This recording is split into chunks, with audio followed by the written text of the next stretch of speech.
décidé que tous les dimanches ne se ressemblaient pas. On retrouvera Vladimir Fedorovski la semaine prochaine, ma chère Eva, puisque nous avons quelqu'un en studio avec nous. Et oui, comme l'actualité l'exige, on a tous vu atterrir ces images de la manifestation de vendredi à Paris, manifestation pour la Journée internationale des droits des femmes. Et nous sommes avec Julie Arfi, cofondatrice de l'organisation Nous Vivrons, pour en parler.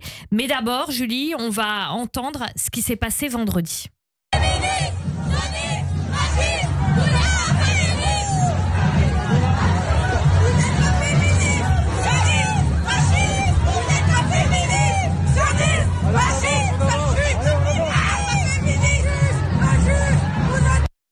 Sioniste, fasciste, vous n'êtes pas féministe, déclinaison du slogan soralien, sioniste, fasciste, c'est vous les terroristes, qu'on entend à peu près depuis le début des années 2000. Donc ça s'est passé lors de la marche à Paris, marche donc pour cette journée internationale des droits des femmes. Vous défiliez avec les associations généralistes, Action contre la faim, etc. Et vous me disiez hier qu'avec les syndicats, la CGT, etc., il n'y avait eu aucun problème. Quand est-ce qu'ont commencé les problèmes ?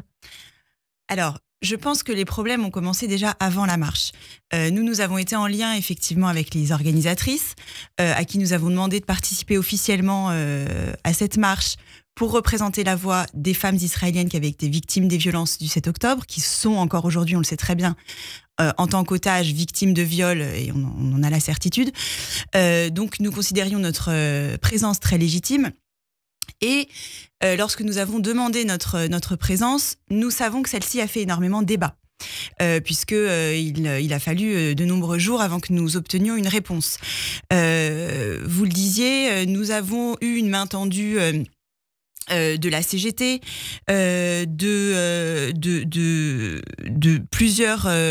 plusieurs organisations féministes, comme la Fondation des femmes par exemple, et notre point de contact était bien la CGT. Donc les syndicats, enfin en tout cas ce syndicat-là, n'a pas posé de difficulté. En revanche, nous avons observé, notamment sur les réseaux sociaux, juste avant, dans les 48 heures qui ont précédé la manifestation, une immense campagne de dénigrement, de la part notamment de relèves féministes, de la part d'Urgence Palestine, qui se sont très violemment opposés à notre présence en nous traitant déjà de terroristes, de sionistes, et en s'opposant à notre marche, en menaçant quasiment les organisatrices qui nous avaient laissé une place.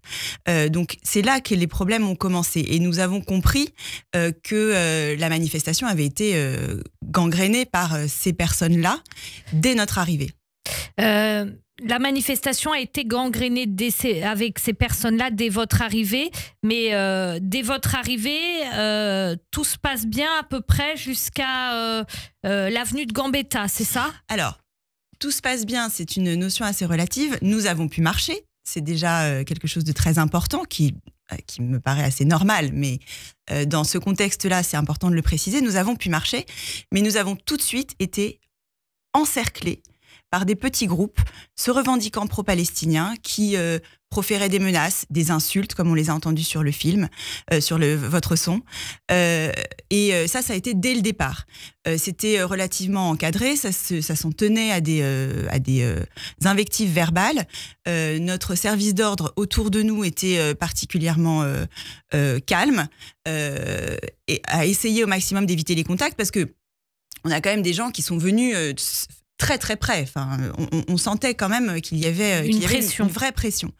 Et c'est effectivement lorsque nous avons quitté l'avenue Gambetta pour arriver sur l'avenue de la République que là, les invectives verbales sont devenues des vraies menaces physiques parce que nous avons reçu à l'avant du cortège des projectiles, des œufs, des bouteilles en verre cassées et à l'arrière du cortège, assez rapidement, très rapidement, des hommes, parce que c'était une grande majorité d'hommes, se sont réunis en black blocs et là ont été très très menaçants. Pareil, ont jeté des projectiles et s'en sont pris au service d'ordre qui, s'il n'avait pas été là, on aurait vécu un vrai carnage parce que on était à 95% des femmes, des jeunes femmes, des femmes moins jeunes.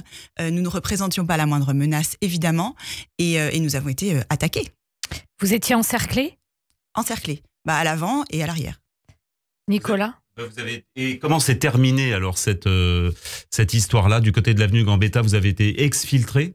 Alors, dès que ça a été possible, la police nous a, est venue nous escorter pour nous sortir de la manifestation, rue Oberkampf, rue Saint-Maur, pour nous sortir du danger, parce que évidemment, d'abord, nous étions effrayés. Enfin, la plupart des militantes, surtout en fin de cortège, étaient très très effrayées. Et puis, pour des raisons de sécurité, notre position n'était plus possible. Julie Arfi, il faut rappeler pourquoi vous étiez à cette manifestation. Ça fait 156 jours que le Hamas détient 134 otages dans la bande de Gaza. Et parmi ces 134 otages, il reste 19 femmes. Vous pouvez nous en parler puisque votre collectif Nous Vivrons porte leur voix. Évidemment, nous étions là pour porter la voix des femmes otages. Comme je vous le disais tout à l'heure, on le sait très bien parce que le Hamas ne s'en est pas caché dès la première seconde, que ces femmes-là sont nécessairement l'objet de viols.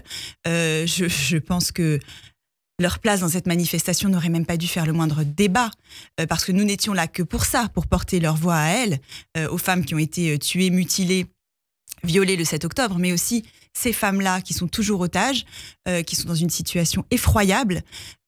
Toutes les militantes qui ont battu le pavé en France, partout en France, pas que nous, toutes, nous étions là pour dénoncer ce genre d'exaction, de traitement. Je ne comprends pas pourquoi les femmes israéliennes devraient subir un sort différent dans ce genre de marche. Depuis ce qui s'est passé vendredi, est-ce que vous avez aussi reçu des messages de soutien?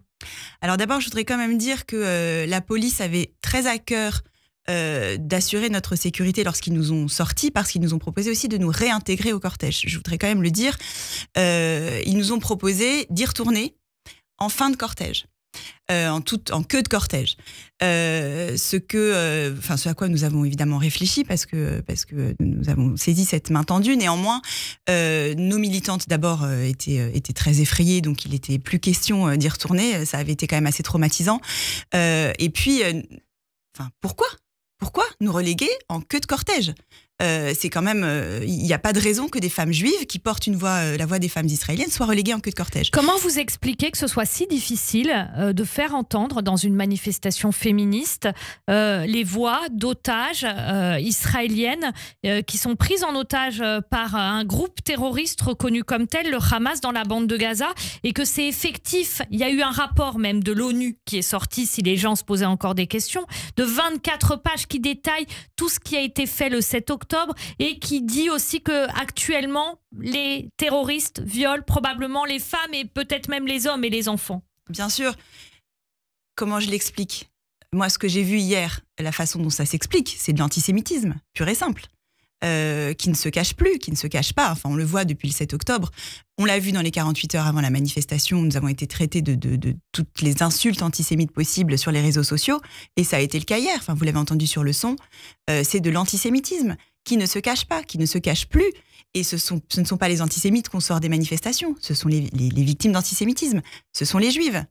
Et nous refusons cette position de victime que nous ne sommes pas.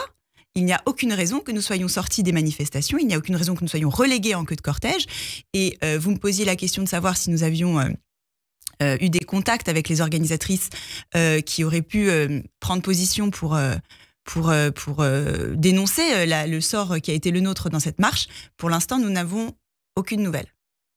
Merci beaucoup Julie Arfi, cofondatrice du collectif Nous Vivrons. Je rappelle donc que vous étiez vendredi à cette manifestation pour la journée internationale des droits des femmes. Est-ce que vous avez un dernier message à faire passer, et à qui souhaitez-vous le faire passer? Aux personnes peut-être qui s'en sont pris à vous? Alors d'abord, je veux dire que nous étions là très fiers, extrêmement fiers de représenter les Françaises juives, de représenter la voix des femmes israéliennes qui demeure une voix assez marginale, et je le regrette énormément. Néanmoins, nous avons eu énormément de soutien malgré tout après cette marche, de politiques, de journalistes, de personnalités diverses que je tiens à remercier énormément. Et puis ces personnes-là qui nous ont pris à partie hier et qui nous ont agressés physiquement, je tiens à leur dire que nous serons là à chaque fois, très fiers. Merci beaucoup Julie Arfi, cofondatrice de Nous Vivrons. Merci, bonne journée. Eva. Merci.